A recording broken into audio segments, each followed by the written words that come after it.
Hello everyone, we're going to do a mushroom risotto tonight.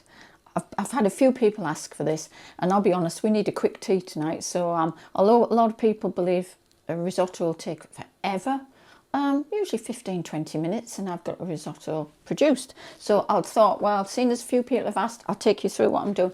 One pot dish, which I really like.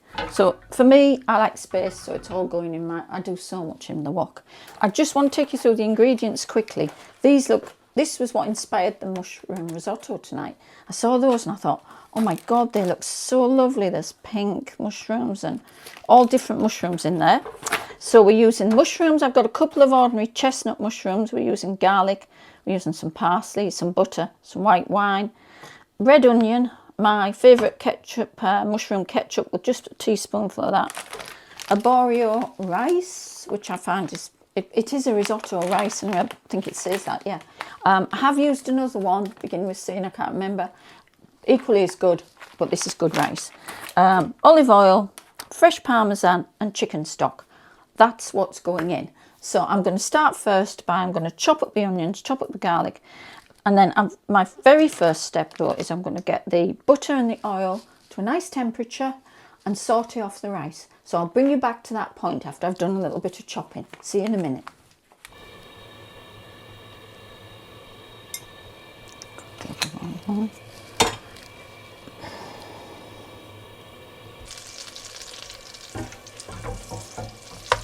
Take it from there.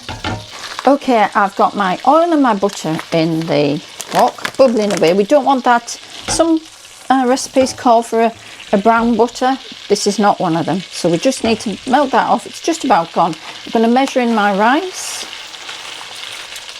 1, 2,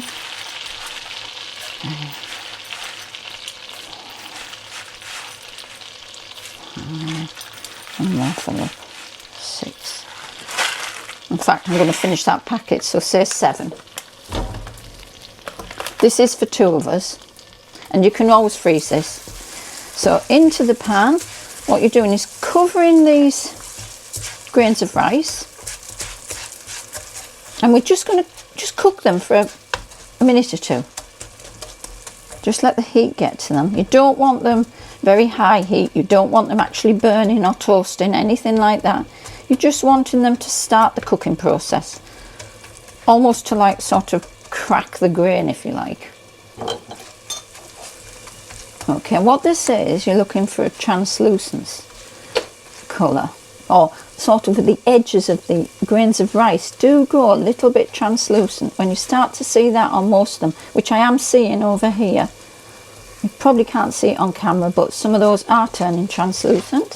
So it's at this point, I'm happy they've had a good coating in the oil. I'm going to add my chopped onions and my garlic. So I've got 1 large garlic, 1 small, and 1 small red onion in there. Quite finely chopped. You don't want, you know, it's all about the mushrooms really. So you don't want anything too big going in there.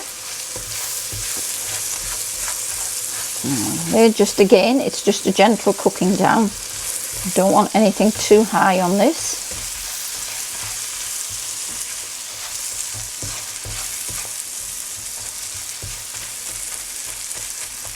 Okay.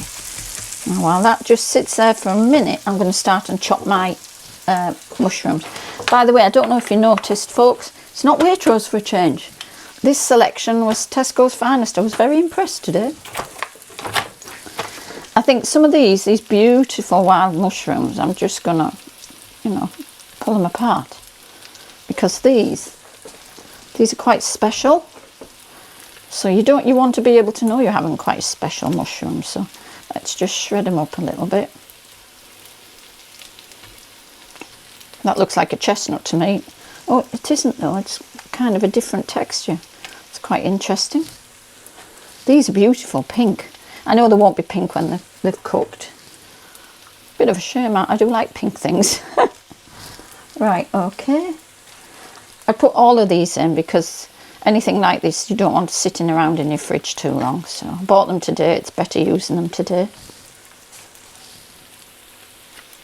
And I am going to, as I say, I've got 2 nice big fat chestnut mushrooms there that I'm actually going to put in as well, just to support these for flavour. I have none of my favourite porcini tonight, because that's what I would normally put into risotto. So that's another reason why I will be definitely using my ketchup.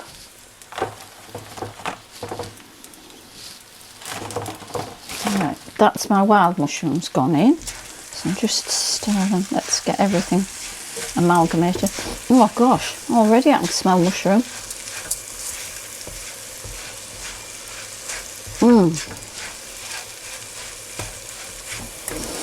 Oh, that smells really nice. Okay, back to, I'm just going to chop up these couple of chestnut mushrooms. These don't have to be fine dices because, as I say, this is about the mushroom. So it's kind of nice to know what your risotto is. I don't wash the mushrooms, guys. I rub them with paper towel and a little, it's like a little soft brush I have that I actually go over them if I feel there's any grit or anything in them. Okay, now I'm going to hit this with my wine. And this is a rather nice Californian dark horse Chardonnay. It says rich, mellow and dry. And I, of course, will have to sample it. And oh my word, it's a 14.5. Oh God, I'd be on my back if I drank that. Right, okay, but I can drink a glass. All right, a good glug. Oh, nice. Okay, John might pour me a glass now if I'm a very lucky girl.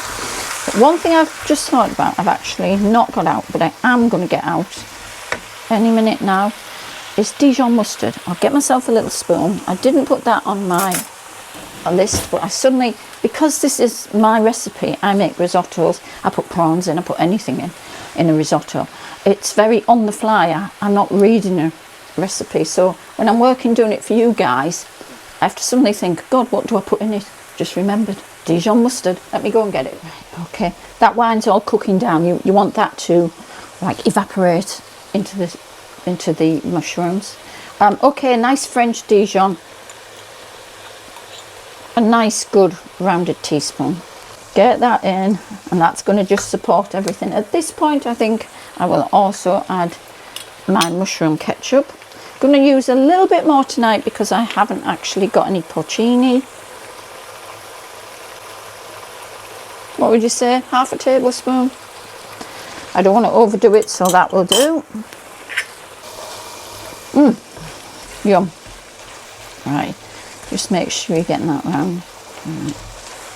Okay, and it all go down. Right, well that is just, I'm just waiting for this to virtually disappear, not to stick and not to dry out completely. Well, I just sample the wine. I do only have a taste while I'm cooking it. Trust me.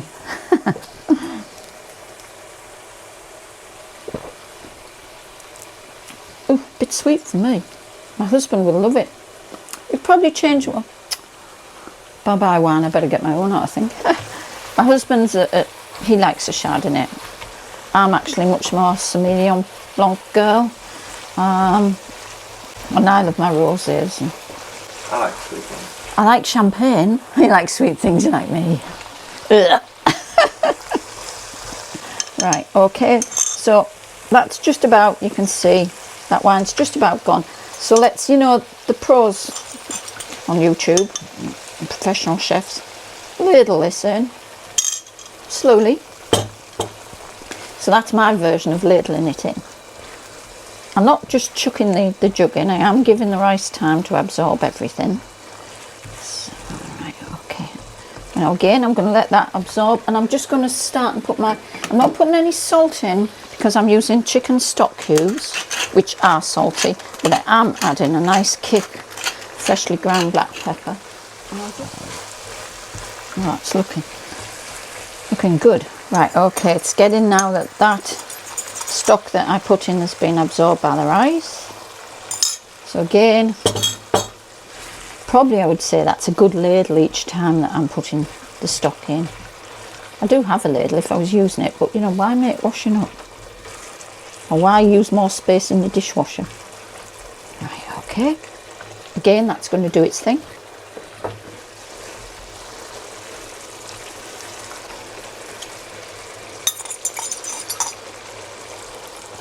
And more stock.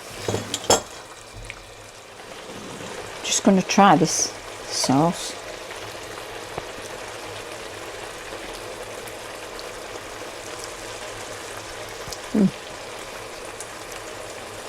Delicious. And that's the last of the stock going in. That rice is nearly there. It's just still tiny crunch. It needs that little bit longer. So we'll just give it those extra couple of minutes. You can, if you've put too much rice in and you've run out your stock, you can make another stock cube, or you can just add half a cup of water. Some people add cream. I think tonight, because I want the mushrooms to sing, I'm just going to add the parmesan and a sprinkle of fresh parsley, and we'll leave it at that. But if I feel, when I taste it at final stages, if I feel the cream is a benefit, you can always add cream.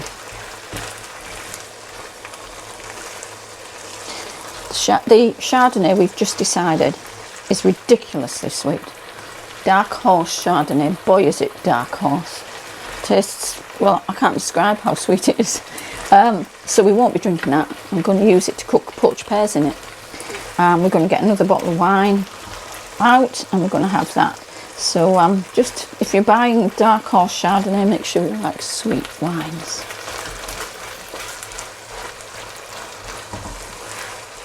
Right, just gonna, that's about probably a tablespoonful and a half of fresh parmesan. Again, you don't have to add it, purely down to your taste.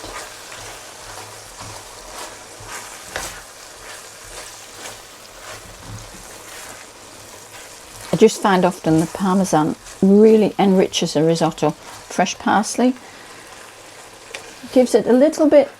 This is curly leaf parsley, and it's quite acidic. It's quite nice. The balance sets off against the creaminess of your cheese and the sauce you've developed, because basically your sauce is part starch and quite creamy. Well, I think, folks, that's it. I'm going to serve it.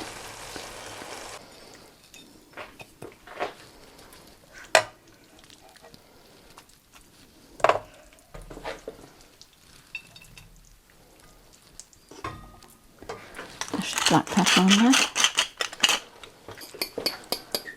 Okay, I'm going to try one of these big exotic mushrooms. Okay, and just to say, my website will have this recipe up on it. Okay, so it's www.susiehunter.co.uk. I should remember that, shouldn't I?